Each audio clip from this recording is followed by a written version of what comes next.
I want to request about a minute and a few seconds of your time so that I can pretty much play you guys a clip from a video that I made about, a month ago. This is very interesting because an article has recently surfaced, and that article seemingly is now dialing into what I've been talking about in the last few months, that for the most part, a lot of the detractors have been saying, oh, this is of no consequence. But ladies and gentlemen, you really have to laugh, because if you're paying attention from an objective perspective, if you're not here to console war or heckle, you would see exactly what is becoming right now the conversational piece. All right, so here we go. That is coming very soon. This is as a shared reality that is there, that Xbox now owns multiple studios and even multiple publishers in different areas. That's going to allow for them to be able to go ahead and bring a good number of games that would dwarf what PlayStation is doing in that same content delivery space.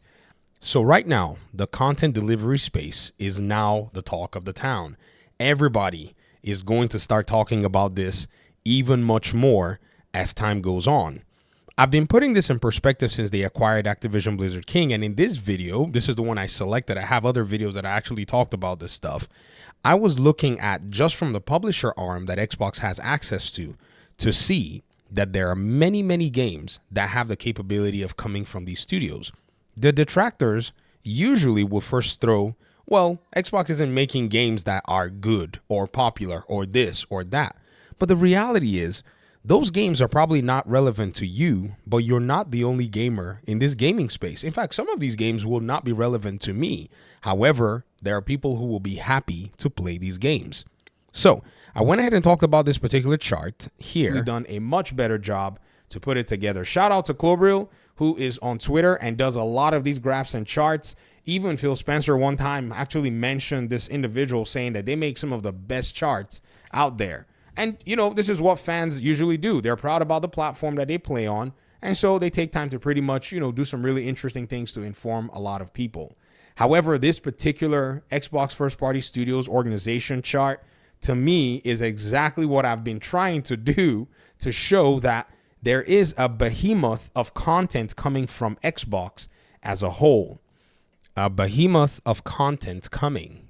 No way for PlayStation to be able to match this, which leads us to our article today that's written in Variety. Variety writes this article, and I think it's actually interesting. It is sensational. I have to say, you got to make a clickable headline. So shout out to Jennifer Mass, or Mass. I don't know how you say the last name. Forgive me. They said how Indiana Jones and Call of Duty are pushing Xbox ahead of Nintendo in a next generation console-less holiday season. It is sensational. Console-less would lead you to believe that, Xbox is not selling any consoles, even though they're tracking behind. But this is just kind of conveys this thing that, okay, for the most part, people have claimed that, Xbox ain't doing jack squat in this whole thing, and they're not making a dent, when in reality, ladies and gentlemen, somewhere, somehow, they have pretty much, according to PlayStation, leaped over the competition. We will read some pieces of this particular article. I think it will be very relevant for the conversation. For lots of avid gamers, Jennifer Mass, I think is the name of the writer, Jennifer writes, holiday season, there will be Indiana Jones and then everybody else. Microsoft's gaming division, after spending billions on developers and publishers over the last 3 years, is seeing its big bets pay off. In the fourth quarter of 2024, when consumers largely look to buy and give AAA titles, there's no new generation of consoles, usually the driving force behind game purchases on the market. And Xbox is in the best position to get the Christmas cash with the December 9th launch of Indiana Jones and the Great Circle, the industry's biggest new game of the year. Developed by Bethesda's Machine Games in partnership with Lucasfilms, Great Circle has been in the works since before Microsoft's acquisition of Bethesda's parent company, ZeniMax, in 2021, and has been a hotly anticipated title over the 5 years it's been in development. This is Todd Howard's whole spiel about Indiana Jones, about the movie, and all of the above. He talks about how he came back into, publication and so on and so forth. But the article actually does continue when it comes down to things. I got to get through all of this stuff that Variety pretty much puts here. Goodness gracious. Anyways, They say this: the Great Circle at the center of Howard's indie game is a collection is a collection sites around the world, mysteriously, from a perfect circle when connected together on a map. Howard picked the idea, and then to what was then LucasArts in 2009. And due to complications around who will publish the game, the idea fell through. In 2019, it resurfaced with a friend of Howard's from Sony working at Lucasfilms, and they basically made it happen. Now, they write this from a second game perspective. Microsoft said Black Ops 6 had the biggest opening weekend of any game in the franchise and has maintained that status over the past months, ranking number 1 in total players, hours played, and total matches. The company didn't release sales figures for Black Ops 6, but said with its release, the Call of Duty franchise has now sold more than 500 million copies. Anybody who can track down the other Call of Duty sales numbers will probably be able to extrapolate the data. The momentum has put Xbox in front of longtime rival PlayStation. In quote, from pure content perspective, we must conclude that Microsoft's portfolio is now quite a bit stronger than Sony's, Moffett Nathan analyst Clay Griffin wrote in a November 26 research note. Ladies and gentlemen, you heard it first on the Video Game Fight School channel, if you heard it at all, or maybe you knew it, or maybe somebody who else was thinking about this has made it known to you. I'm not going to try to sit here and credit myself with, who said it first or who didn't say it first. All I'm here to say is it is currently progressing now that we're seeing the transformation and the change in the industry, as everyone that was being objective had predicted, myself included. Why is this important? Games are the main substance of what's going on. I've been getting a lot of questions and a lot of comments today. Today's been a really, active day on YouTube for me. I've also had some hecklers, but they've been defeated because they ran away. They tried to do the ad hominem of YouTube subscriber counts, but after pouring data upon their head, I think it was just too heavy for them to bear. Somebody asked me a question. They said, I do agree with you about, a lot of what it is that you're saying, but what does hardware have to, how is hardware going to take the backseat in a situation like this? Whoops. And I just played on freaking, oh my gosh, I hope it doesn't give me a copyright strike, but whatever. I'm going to keep going. I'm not even going to edit this video. What's the need for that? All of this stuff is what we're going to discuss in, other videos down the road. This person said to me, Raul Pandey, shout out to you, man, longtime audience member.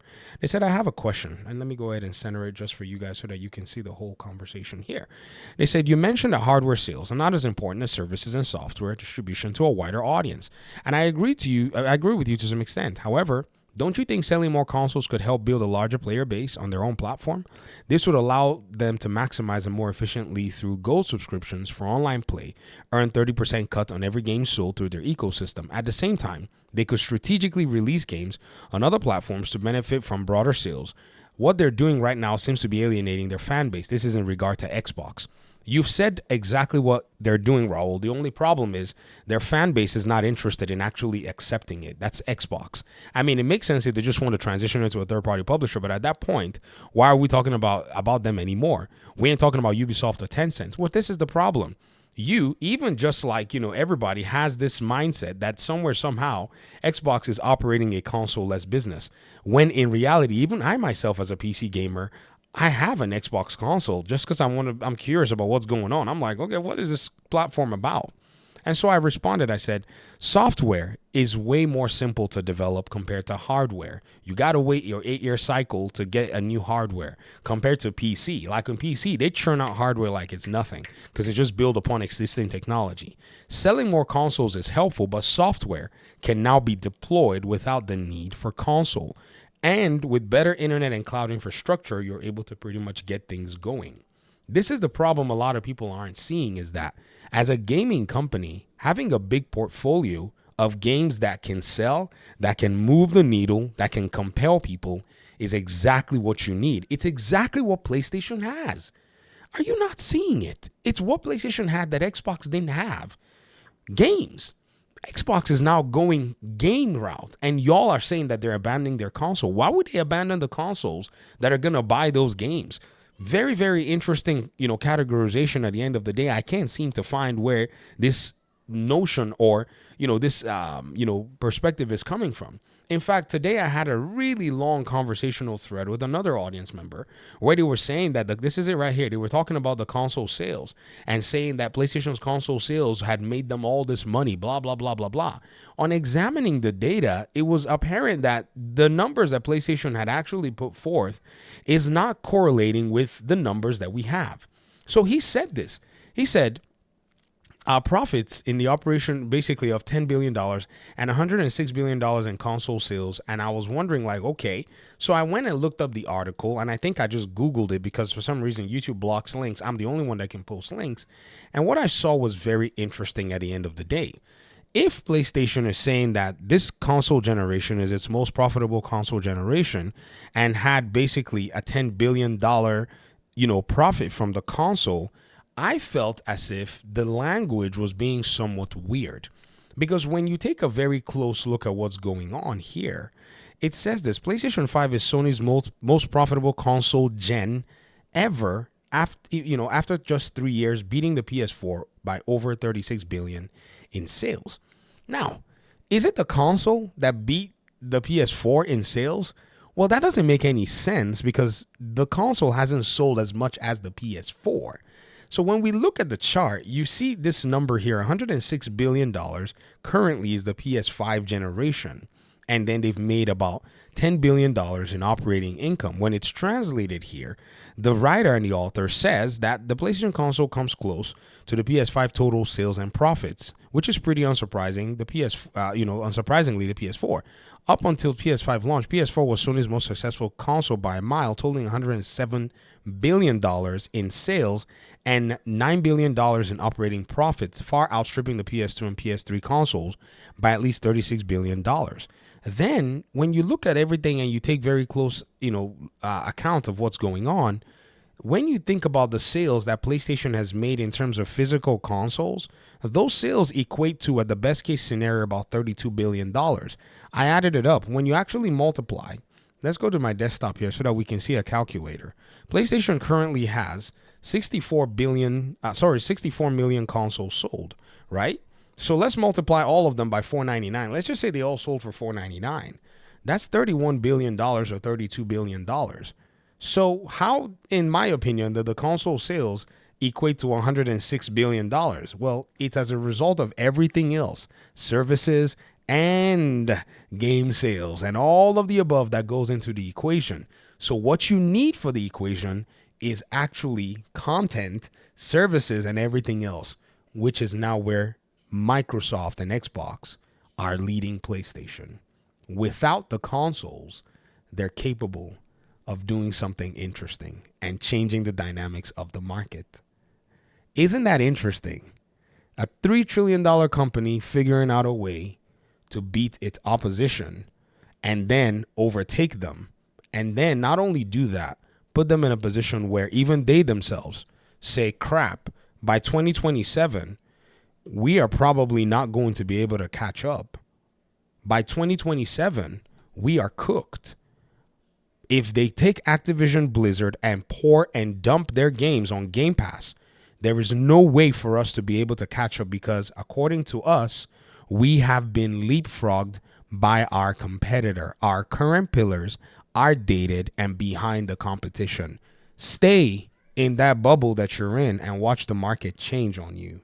Dear fellow hyper PlayStation fans who think that somewhere, somehow, because you're watching some podcast of another PlayStation fan telling you all of this stuff, that you know what's going down because you've chosen to ignore the reality and ignore the data is what you chose to do. So I'm happy to make 5,000 videos so that we can all pretend like you don't know what's going on. I get the benefit from it. Trust me, every video that I make is a benefit from me. So please, y'all keep pretending, because when this whole thing is finally at the point of culmination, not saying PlayStation is going to get out of business. I'm just saying once we finally get to the conclusion that I've been making for a long time, it's going to be interesting because now I got to go find something else to do. Crap. Thanks for watching the video. Peace out.